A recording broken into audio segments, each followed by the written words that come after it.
یقین جانو میرے عزیزو، پوری دنیا کو حکومت چلانے کے قوانین دینے والا سب سے پہلا دین اسلام، سب سے پہلا لا کے تحت ایک پوری کنٹری چلنا چاہیے، یہ اسلام نے دیا ہے، ورنہ تو پہلے بادشاہوں کے قانون چلتے تھے۔ آپ رومن امپائر کو دیکھیں، پرشین امپائر کو دیکھیں، اسلام سے پہلے ان کے ہاں کوئی قانون کی کتاب نہیں ہے۔ بادشاہ کو رات میں کوئی خواب آ گیا، صبح وہ قانون بن جائے گا۔ بادشاہ کو کوئی اچھی چیز لگ گئی، وہ دوسرے دن قانون بن کر کے سب پر نافذ ہو جاتا۔ تو وہاں پر تو امپائر ہوتا تھا، شہنشاہ جس کو کہتے ہیں، بادشاہ جس کو کہتے ہیں، اس کے قوانین چلتے تھے۔ یہ دین اسلام نے قوانین مرتب کر کے عطا کیا ہے۔ دین اسلام نے لوگوں کو چلنے کا طریقہ بتایا، اور اس میں کسی کا بھید بھاؤ نہیں رکھا گیا، یہاں سب کو برابر رکھا گیا۔ یہ لوک پال بل کی بات کرتے رہے، نہ ہی لا سکے نہ ہی کر سکے، جس کا مطلب یہ تھا کہ اونچے عہدے والا بھی جواب دہ ہوگا، ذمہ دار ہوگا سوالوں کے جواب کا، لیکن یہ کبھی نہ لا سکیں گے۔ جن کے کرتوت کالے ہوں وہ کب عدالت کا سامنا کر سکتے ہیں؟ ہاں، یہ سارے مسائل اگر دیکھنا ہے تو اسلام کے دامن میں دیکھو۔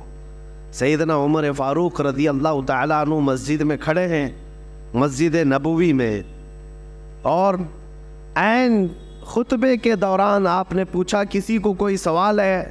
ایک صحابی کھڑے ہو گئے، دیہات کے رہنے والے، کہا ہاں آپ کے متعلق ہی سوال ہے۔ کہا مال غنیمت میں جو کپڑا آپ نے تقسیم کیا تھا سارے لوگوں کو، اس کپڑے سے کسی کا بھی پورا جبہ نہیں بنا، آپ کا پورا جبہ کیسے بن گیا؟ سب کو کپڑا اتنا ملا تھا کہ پورا جبہ نہیں بن سکتا تھا، آپ کا کیسے بنا؟ یہ سوال پوچھنے کا حق صرف اسلام نے دیا تھا۔ پہلے بادشاہوں کو کوئی سوال کرتا تو گردن مار دی جاتی، ختم کر دیا جاتا۔ سیدنا عمر فاروق رضی اللہ تعالیٰ عنہ نے یہ نہیں فرمایا کہ کون بدتمیز ہے جو یہاں پر بدتمیزی کر رہا ہے، نہیں، گلے سے لگایا اور فرمایا میں تمہیں جواب دیتا ہوں۔ در حقیقت مال غنیمت میں مجھے بھی کپڑا ملا تھا، میرے بیٹے عبداللہ کو بھی کپڑا ملا تھا، عبداللہ نے اپنا کپڑا مجھے ہبہ کر دیا، دونوں ملا کر کے سلایا، میرا جبہ بن گیا۔ جواب دینے کا حق امیر المومنین کے پاس، وہ جواب دیتے۔ اور اس کے بعد آپ نے فرمایا جب تک دین اسلام میں یہ نظام رہے گا، اس نظام کو کوئی درہم برہم نہیں کر سکتا۔ عزیزان گرامی وقار، ہزاروں مثالیں ہیں، ہزاروں مثالیں ہیں۔ ان ظالموں کو آج قوانین اسلام کی طرف انگلی اٹھانے کی جرت صرف اس لیے ہے کہ یہ اپنی سیاسی روٹیاں سیکنا چاہتے ہیں، باقی کوئی مطلب نہیں۔ اب ہونا کیا چاہیے؟ جو ایک خلفشار ہے اور ایک بہت زیادہ افواہیں پھیلی ہوئی ہیں مسلمانوں کے بیچ میں، کیا کرنا ہے؟ تنظیمیں اپنا کام کر رہی ہیں، خانقاہیں اپنا کام کر رہی ہیں، مدرسے، مساجد، ٹرسٹ اپنا کام کر رہی ہیں۔ یونیفارم سول کوڈ نہیں لاگو ہونا چاہیے، اس کے یہ خطرے ہیں، اس کے وہ خطرے ہیں۔ ان سے تھوڑا ہٹ کر کے میں یہ کہتا ہوں، ان سے کب تک احتجاج کرتے رہو؟ نہ ہی ہمارے احتجاج کا ان کے اوپر کوئی اثر پڑتا ہے۔ یہ ایسی ظالم قوتیں بیٹھی ہوئی ہیں جن کے سامنے ہزاروں کا مر جانا بھی کوئی اثر نہیں کرتا۔ اس لیے مسلمانوں، سب سے اہم بات یہ ہے کہ ان سے بھیک مانگنے کی ضرورت ہی نہیں ہے کہ تم ہمارے قوانین کی حفاظت کرو یا ہمارے قوانین سے چھیڑ چھاڑ نہ کرو، بلکہ میدان میں اتر کر کے یہ بتاؤ کہ اس زمانے میں بھی تم سارے قوانین پر پابندی لگاؤ، لیکن میں شریعت مصطفیٰ پر عمل کر کے دکھاؤں۔ تمہاری پرمیشن کی ضرورت نہیں مجھے دین اسلام پر چلنے کے لیے۔ ہمارے نبی پاک صلی اللہ تعالیٰ علیہ وسلم کے قوانین ہمارے لیے جان سے بڑھ کر کے ہیں۔ مسلمانوں کو آج عملی میدان میں آ کر کے قوانین اسلام پر عمل کر کے دکھانا چاہیے کہ میرے اپنے گھر کے قوانین، میرے دین کے معاملات، اس کو میں موت تک گلے سے لگا کر کے رہوں گا۔ یہ ہوتا ہے سب سے بہترین احتجاج۔ میں آپ کو بتاؤں، لوگوں میں جو ایک خلفشار ہے، چمی گوئیاں چل رہی ہیں کہ کیا ہوگا کیا ہوگا۔ انہوں نے 3 طلاق کا مسئلہ بھی لا کر کے ڈرایا نا، لا کر کے یہ کس کے لیے تھوپا گیا تھا؟ صرف ٹارگٹ یہ کرنا ہے اور وہ ایک بڑی قوم کو بیوقوف بنانا ہے۔ جو یہاں پر ایک میجورٹی میں قوم ہے ان کو بیوقوف بنا کر کے رکھنا ہے کہ دیکھو یہ ویلن ہے یہ مسلمان، اور ان سے لڑنے کی طاقت صرف ہم ہی رکھتے ہیں، اور ان کی ساری چیزیں ہم چھین رہے ہیں، ان کے قوانین پر ہم پابندی لگا رہے ہیں، اور وہ بیچارے وہ خوش ہوتے رہے۔ ان کو خوش کرنا ہے اور ان کی روٹیاں لینا ہے، سیاست کو گرمانا ہے، بس اتنا ہی ہے، باقی تمہارے قوانین سے ان کو کوئی لینا دینا نہیں۔ 3 طلاق کا مسئلہ وہ آدمی لے کے آیا جو کبھی شادی نبھا نہ سکتا ہو، جو کبھی عورتوں کے ساتھ رہ نہ سکتا ہو۔ میرے عزیزوں، ڈرنے کی کوئی بات ہی نہیں ہے، تم اس طرح کے نہ جانے کتنے قوانین لے آؤ۔ مسلمان تو اپنے نبی پاک صلی اللہ تعالیٰ علیہ وسلم کی شریعت طاہرہ پر کل بھی عمل کرتا تھا، آج بھی عمل کرتا ہے، اور صبح قیامت تک عمل کرتا رہے گا۔ حقیقت بات یہ ہے، UCC آلریڈی پورے انڈیا میں چل رہی ہے، سب کے قانون ایک ہی ہے، تھوڑی سی چند چیزوں میں الگ الگ رکھا گیا ہے، یعنی شادی کے معاملات کو لے کر کے یا وراثت کے معاملات کو لے کر تھوڑے سے قوانین الگ ہو جاتے۔ باقی بتائیں، چوری کرنے پر سب کا قانون ایک ہے یا نہیں؟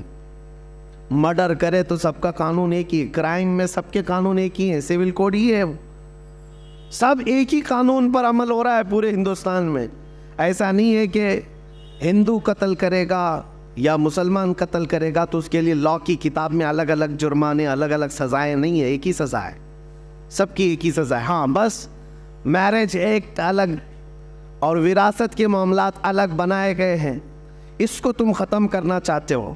میں مسلمانوں سے یہ کہتا ہوں، تو اگر آپ اس نشانے پر اپنے آپ کو سمجھ رہے ہیں کہ ہم کو ہی ہلانے کے لیے سب بنایا گیا ہے، تو میرے عزیزو، آپ اپنے نکاح مسجدوں میں کرتے ہو، آپ اپنے نکاح شریعت کے دائرے میں کرتے ہو، آپ کو کبھی فرق نہیں پڑے گا۔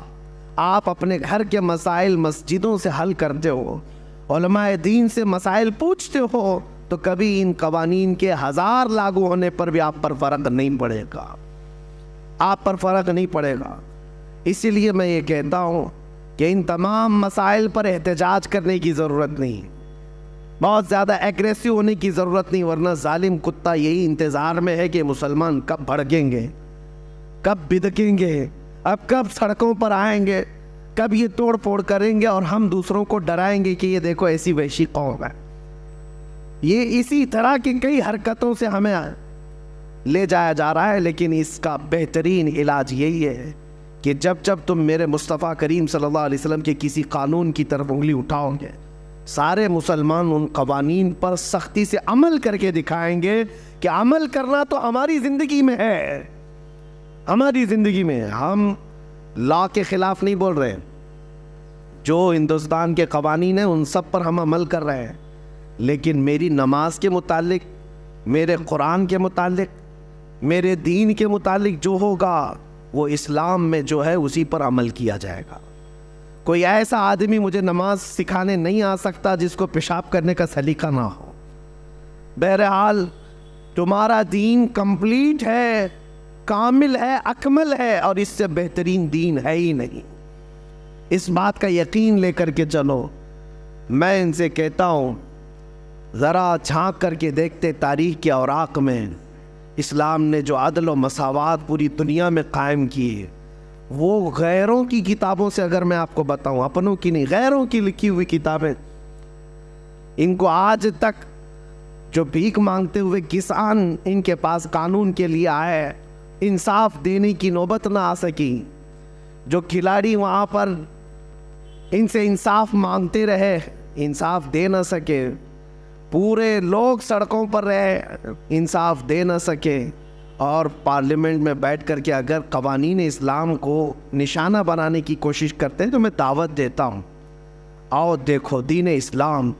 تم یہ کہتے ہو اس کا اکروچ تھا، ظلم تھا، بڑھتے چلے گئے۔ ایک روایت میں نے پڑھی آج ہی، عمر ابن عبدالعزیز رضی اللہ تعالیٰ عنہ کا زمانہ خلافت ہے۔ حضرت عمر ابن عبدالعزیز، ان کو 5واں خلیفہ راشد بھی کہا جاتا ہے، اتنا عدل تھا ان کا۔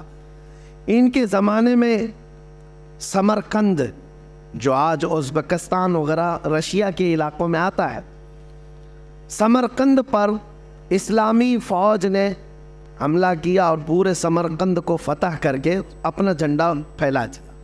اور سپہ سالار کون تھے؟ حضرت قتیبہ.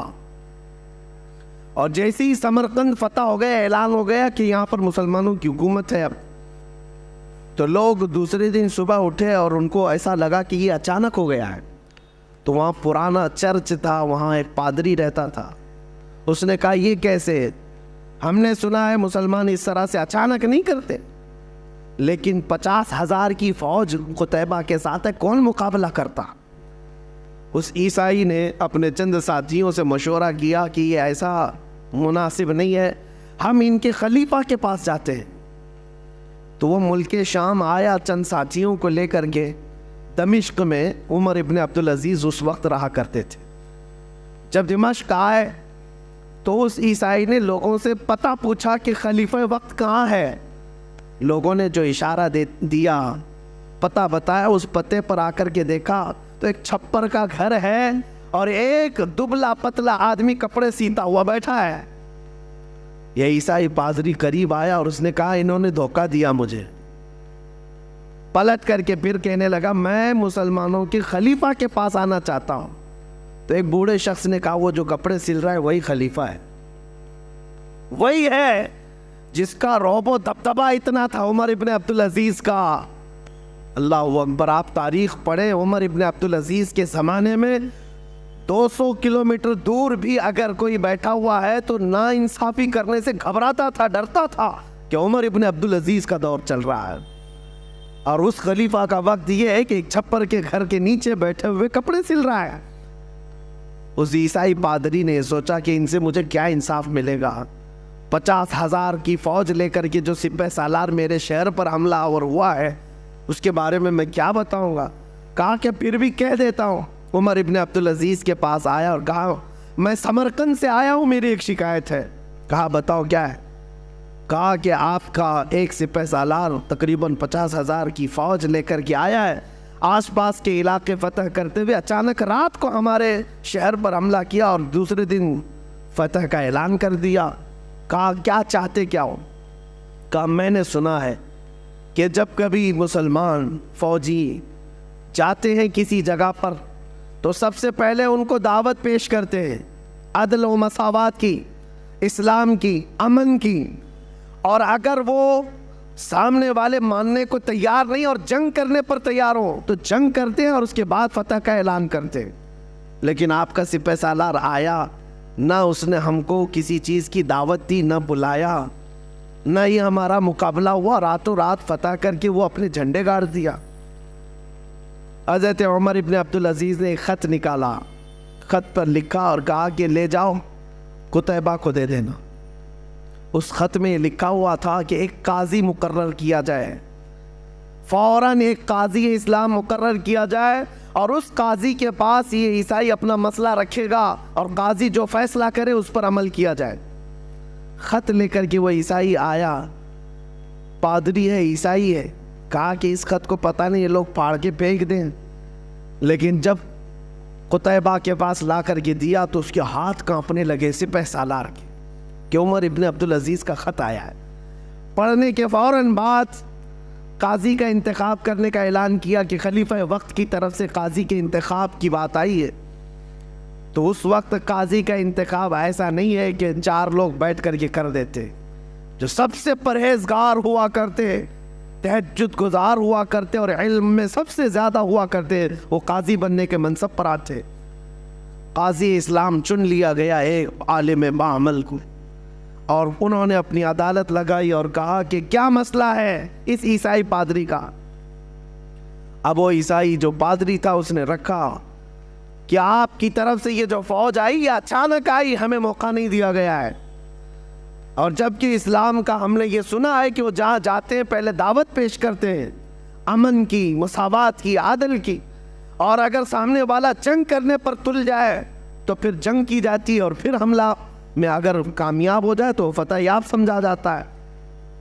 تو قاضی اسلام نے بلایا قتیبہ کو، کہا کیا یہ عیسائی پادری جو کہہ رہا ہے وہ صحیح ہے؟ آپ نے ان کو دعوت دی تھی؟ کہا کہ نہیں دعوت دی. کہا کہ راتوں رات آپ نے ان کے شہر پر قبضہ کیا؟ کہا بات در حقیقت یہ ہے قاضی اسلام کیا ہم نے آس پاس کے علاقوں سے جنگ کی ہے؟ ہم نے دیکھا ہے، اور ان سے جنگ سختی کے ساتھ ہوئی، اور اس کے بعد ہم نے وہ علاقے فتح کیے. اور یہ سمرقند تو بڑا زرخیز علاقہ ہے، یہاں کے لوگ تو اور بھی زیادہ اس شہر کو چھوڑنے کو تیار نہیں ہوتے. اس لیے ہم نے سوچا کہ یہ سوئے ہوئے ہیں، اس وقت میں ہم فتح حاصل کر لیں. قاضی اسلام نے فیصلہ دیا کہ آج کی مغرب ہونے سے پہلے تمہاری پوری فوجیں اس شہر کو خالی کر دیں، سمرقند کو خالی کر دیں. قاضی کس کے متعلق فیصلہ دے رہا ہے؟ کسی دوسری قوم کے لیے نہیں، اپنے ہی فوجیوں کے متعلق کہہ رہا ہے کہ یہ اسلام کے قوانین سے ہٹ کر کے ہے، نہ ہی اس طرح کا دستور کبھی چلا ہے. قتیبہ کو جیسی آرڈر آیا قاضی اسلام کا، فوج میں اعلان ہوا، اور یہ صبح کا فیصلہ جو تھا 50,000 فوجیں سمرقند کو چھوڑ کر کے ساز و سامان کے ساتھ مغرب سے پہلے نکلنے لگی. مغرب سے پہلے قتیبہ کے ذات ساری فوجیں شہر چھوڑ کر باہر نکلیں. یہ منظر دیکھ کر کے وہ عیسائی پادری اور علاقے کے لوگ حیران تھے کہ ایک کپڑے سلتا ہوا بیٹھا دبلا پتلا آدمی اتنا پاور رکھتا ہے کہ ایک خط بھیج دیا جائے، اور پھر اگر اس کا خط یہاں آ گیا تو قاضی مقرر کرنا تو اس کا کام ہے، اپنے رشتہ دار کو بٹھا دیتا، اپنے حق میں فیصلہ لے لیتا. نہیں کیا، بلکہ قاضی اس کو منتخب کیا جو قرآن و سنت کا سب سے زیادہ جاننے والا تھا. اور قاضی کو بھی یہ چاہیے تھا کہ فیصلہ دیتا تو اپنی قوم کو دیکھ کر کے دیتا، لیکن قاضی نے وہی فیصلہ دیا جو اسلام کہتا تھا. یہ باتیں اتنی پر اثر تھیں کہ مغرب تک ان کی فوجیں نکل تو گئی تھیں، لیکن وہ عیسائی پادری اپنے سارے ساتھیوں سمیت رونے لگا کہ آج تک ہم نے ایسی قوم کو اپنے شہر میں آتے ہوئے دیکھا ہی نہیں تھا. چلو اس سے بہتر قوم کون سی ہو سکتی ہے جو ہم پر حکومت کرے. سب کے سب گئے اور قتیبہ کے ہاتھ جوڑ کر کے ان سے معافی طلب کیا، اور پوری فوج سے کہا آج کے بعد ہم ہی نہیں، پورا سمرقند تمہارے قدموں کے نیچے، تمہارا عدل ہے، ہم نے یہ دیکھا ہے. اور اس کے بعد سے لے کر تاریخ گواہ ہے، آج کی تاریخ تک سمرقند پر اسلامی حکومت موجود ہے، آج تک اسلام ہے. عزیزان گرامی وقار، یہ وہی سمرقند و بخارا کی بات کر رہا ہوں جہاں سے کبھی امام بخاری پیدا ہوئے، امام مسلم، یہ بڑے بڑے محدثین اسی علاقے سے آئے ہوئے. یہ میں بات اس لیے عرض کر رہا ہوں کہ جن کو آج انصاف کا الف بھی پتہ نہیں، عدل کا عین پتہ نہیں، وہ قوانین لاگو کرنے کی بات تو کرتے ہیں لیکن ان سے کبھی نہ ہو سکے گا. اس لیے میں ذمہ داری کے ساتھ یہ کہتا ہوں، 1000 باتیں ہمارے اوپر لائی جائیں، کل کو ذمہ داری تمہاری ہے. کل کو اگر قرآن پڑھنے پر پابندی ہو، یہ بڑھتی جائے گی، یہ سرکشیاں، یہ بدماشیاں بڑھتی جائیں گی. طلاق کا مسئلہ، شادی کا مسئلہ، تمہارے کھانے پینے کا مسئلہ بڑھتے بڑھتے اب تو یہ ڈیبیٹ کرنے لگ گئے دجالی میڈیا میں بیٹھ کر کے کتے بحث کرتے ہیں کہ کلمہ طیبہ بھی جو ہے ان کا بڑا سخت ہے، لا الہ الا اللہ، اس میں ہمارے سارے خداؤں کا یہ لوگ انکار کرتے ہیں، کوئی خدا نہیں ہے، صرف اللہ ہے، اور ہم موت تک انکار کرتے رہیں گے، اس لیے کہ ہمارے دین کی جڑ ہی ہے لا الہ الا اللہ، بنیاد ہے لا الہ الا اللہ، کوئی خدا نہیں سوائے اللہ. کہہ رہے ہمارا بچہ بولنا سیکھتا ہے تبھی ہم پڑھا دیتے ہیں لا الہ الا اللہ، اور ہمارا عقیدہ بھی یہی ہے، بولنا سیکھتا ہے تب شروع کرتا ہے. اور حدیث پاک ہے جس کا آخری کلمہ ہو، من کان آخر کلامہ لا الہ الا اللہ فدخل الجنہ، جس نے آخری کلمہ مرنے سے پہلے لا الہ الا اللہ کہا، حضور فرماتے وہ سیدھے جنت میں چلا جائے گا، جنت میں چلا جائے گا. کل کو اگر تمہیں اس بات پر بھی ٹینشن ہو اور پارلیمنٹ میں بیٹھ کر کے یہ کہنے لگ جائیں کہ لا الہ الا اللہ مت کہا کرو، تو کیا اس سے بھی دستبردار ہو جاؤ گے؟ کیا اس سے بھی پیچھے ہٹ جاؤ گے؟ نہیں، آج سے نہیں بولیں گے. اس لیے بات یاد رکھو، اپنے تشخص، اپنی آئیڈینٹی کے ساتھ جیو. آج ہو سکتا ہے خالی تم نے ٹوپی چھپا لیا ہوگا، آج داڑھی چلا لیا ہوگا، سیکولر بننے کے چکر میں یا ایک نیوٹرل بننے کے چکر میں کہ ہم کو کوئی پہچان نہ سکے، ادھر کے بھی لگیں گے ادھر کے بھی لگیں گے. ہو سکتا ہے ٹوپی اور داڑھی سے دستبردار ہو گئے ہو، لیکن دنیا صرف اتنے ہی پر مطمئن کبھی نہیں ہوگی۔ قرآن کہتا ہے وَلَن تَرْضَى عَنْكَ الْيَهُودُ وَلَا النَّصَارَى حَتَّى تَتَّبِعَ مِلَّتَهُمْ، یہود اور نصرانی تم سے ہرگز راضی نہیں ہوں گے جب تک کہ تم ان کے دین میں داخل نہ ہو جاؤ۔ صرف چھوٹی موٹی باتوں سے راضی نہیں ہوں گے۔ ہم نے دیکھا ہے کہ بیچارے ابھی 2 سال پہلے جو دین بدل کر کے چلے گئے، نام بھی بدل لیا، لکھنؤ کا ایک رافضی شخص، کشکا بھی لگایا، کلنک بھی لگایا ان کو راضی کرنے کے لیے، لیکن 6 مہینے سے زیادہ پال نہ سکے، ٹھوکر مار کر کے بھیج دیا گیا۔ ایک بات یاد رکھو، دامن مصطفیٰ میں جو امن ہے وہ دنیا میں کہیں نہیں ہے۔